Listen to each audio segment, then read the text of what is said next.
Ei, psiu, você quer viajar para bem longe com a sua imaginação? Quero! Eu quero! Então vem ouvir essa história.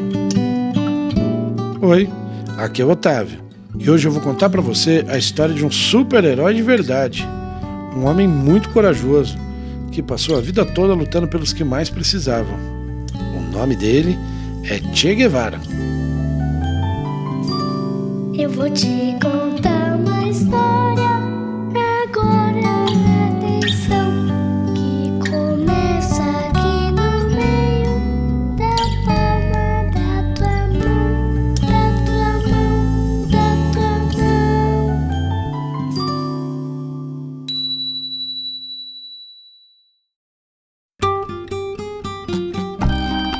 Che Guevara foi um homem muito corajoso, sonhador e de alma livre. O que mais o deixava triste era ver injustiça. Por exemplo, quando via muitas pessoas passando fome, enquanto outras tinham dinheiro de sobra ou muita gente doente, sem ter médico para cuidar delas. Isso fazia com que Che quisesse lutar para melhorar a vida das pessoas.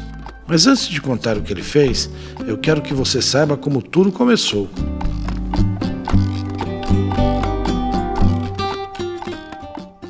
Apesar de ser conhecido como Che, sabe como era o nome dele? O nome dele era Ernesto, como pai, e por isso o chamavam de Ernestito, ou TT. Ele nasceu na Argentina, na cidade de Rosário, e era o mais velho de 5 filhos. Um dia, quando estava na piscina do clube, os pais dele levaram um susto, porque perceberam que Ernesto não conseguia respirar. O ar não entrava e nem saía, e ele sentia seu peito apertar muito. Descobriram então que ele tinha uma doença chamada asma. Por causa disso, Ernesto não podia ir à escola e quem ensinava tudo para ele era Célia, sua mãe. Mas não era só para a escola que ele não podia ir. Ele também não podia brincar do lado de fora de casa. Então, ficava olhando pela janela as outras crianças correndo e se divertindo. E ele não achava aquilo nada justo. Quando se cansou disso, convenceu sua mãe de brincar como todas as outras crianças da idade dele. Então começou a ter várias aventuras. Escalar serras, trepar em árvores e nadar em riachos.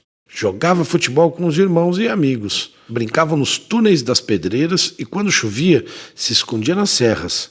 Mas também Ernesto adorava ouvir os livros de aventura que a sua mãe lia.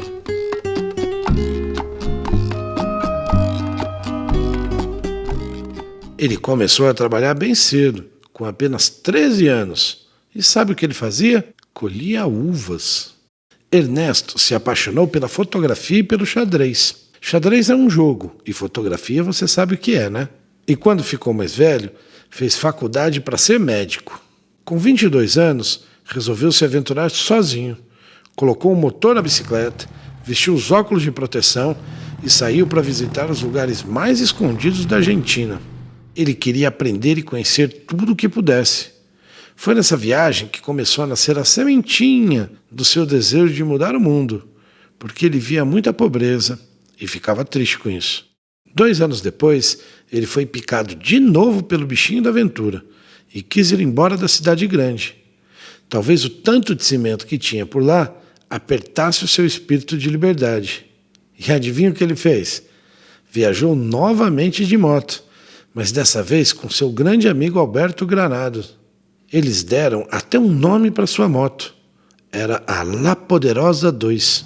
Foi nela que eles percorreram toda a América do Sul, até chegar na Venezuela. Durante a viagem, trabalharam como bombeiros no Chile, jogaram futebol com mineiros, viajaram escondidos no banheiro de um barco. Depois, Ernesto foi sozinho para Guatemala. Foi lá que ele conheceu sua primeira companheira, a Hilda. Eles tiveram uma filha, a Ildita, que ele chamava de minha pequena Índia.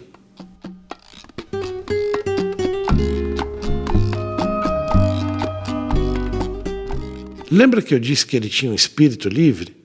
Então, Ernesto continuou viajando, e foi no México que ele conheceu 2 amigos, os irmãos Fidel e Raul. Foi aí que Ernesto ganhou o apelido de Che. Os 2 irmãos tinham um plano grandioso: libertar Cuba de um homem cruel e injusto, o Fulgêncio Batista.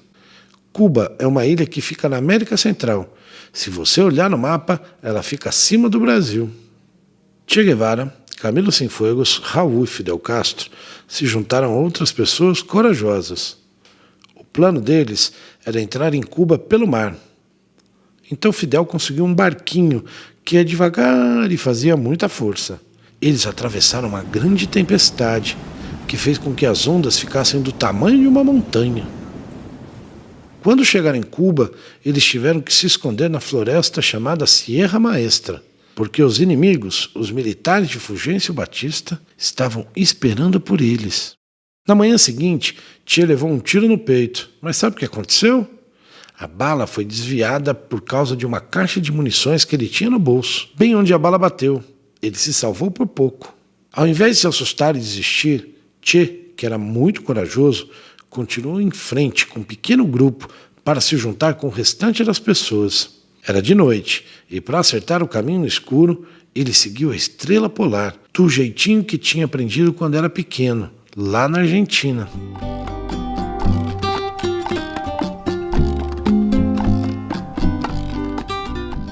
Che e seus amigos eram chamados de rebeldes, porque pensavam muito diferente e lutavam para mudar as coisas que estavam ruins. Eles já estavam com as barbas muito grandes, de tanto tempo que passaram se escondendo na floresta. E sabe o que Che gostava de fazer? De vez em quando, subia na copa de uma árvore para mergulhar em um livro repleto de aventuras. Cada dia que passava, mais e mais pessoas se juntavam a eles, porque também queriam tirar Fulgêncio Batista lá de Cuba. E para fazer com que as pessoas soubessem o que eles estavam planejando, criaram lá no meio da floresta a Rádio Rebelde.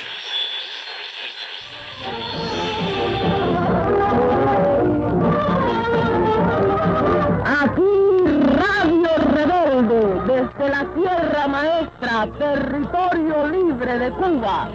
Era assim que começava o programa, pela voz da locutora Violeta Cassal. Eles já estavam muito cansados de lutar, mas andavam com alegria porque sentiam que estavam muito perto da vitória. Agora já chegavam a Santa Clara. Mas os inimigos não davam sossego. Eles tinham muito mais gente do que o exército de Che Guevara, além de ter um trem blindado e um enorme canhão. Mas sabe de uma coisa? Isso não intimidou o povo, não. Eles fizeram barricadas nas ruas para impedir a passagem dos soldados inimigos.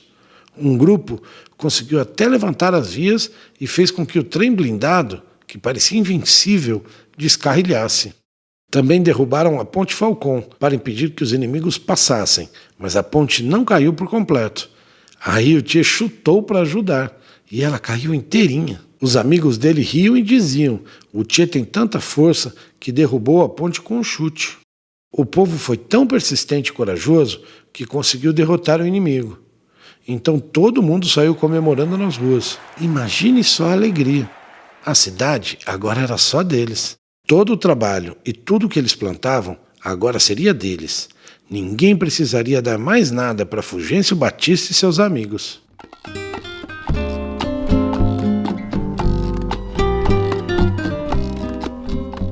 Foi como um sonho transformado em realidade.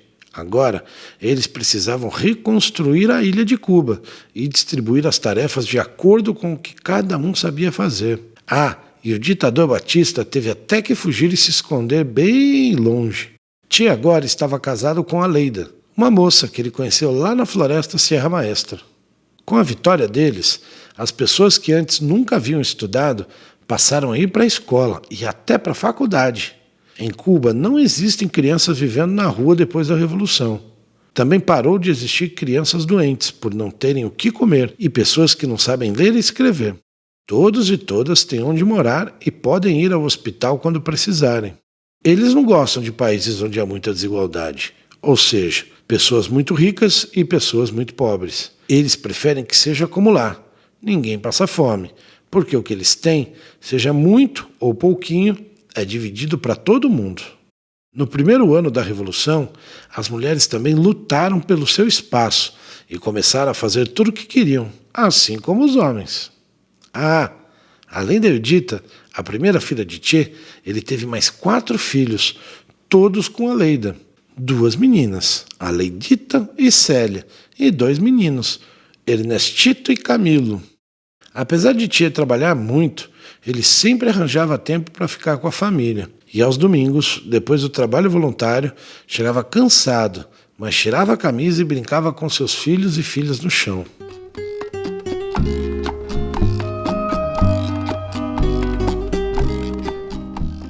Tchê continuou se aventurando e libertando outras partes do mundo. Ele ia para onde tinha injustiça, onde havia pessoas passando fome, por exemplo. Mas como já tinha ficado muito famoso e os poderosos tinham medo dele e o perseguiam, Tchê teve que se fantasiar e mudou até de nome. Começou a ser chamado de Ramon. Cortou o cabelo, colocou óculos grossos e um terno. Parecia um velhinho. Antes de ir embora, foi se despedir de seus filhos e filhas, mas como estava bem diferente, teve que fingir que era um amigo de Tchê, e não o próprio Tchê. As crianças nem perceberam. Depois de comer, a Leidita, que tinha só 5 anos, caiu no chão, e ele, se passando por Ramon, se aproximou e a curou. O que Tchê deve ter sentido ajudando sua filha sem poder dizer que era seu pai. Ele a curou com tanto carinho que a Leidita disse à sua mãe: "Acho que esse homem está apaixonado por mim." Che Guevara foi morto aos 39 anos de idade, capturado por soldados bolivianos. Mas ele foi tranquilo, sabendo que tinha dado tudo o que podia para que no futuro os povos vivessem melhor. Desde então, Che virou uma lenda e continua presente, porque não apenas as imagens dele estão espalhadas pelo mundo, como suas ideias e palavras. Ele deixou belas cartas para os seus filhos e filhas, e algumas palavras para sua esposa e companheira Leida. Em todas, pensava no futuro, e sempre pedia que eles seguissem adiante.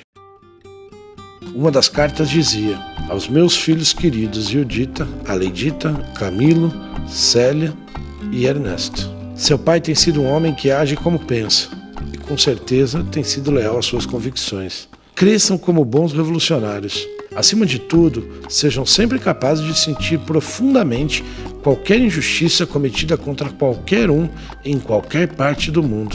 Essa é a qualidade mais linda de um revolucionário." E para Leida escreveu: "Adeus, minha única. Não temas ante a fome dos lobos, nem mesmo no frio estépico da ausência. Do lado do coração te levo, e juntos seguiremos até que o caminho se desvaneça."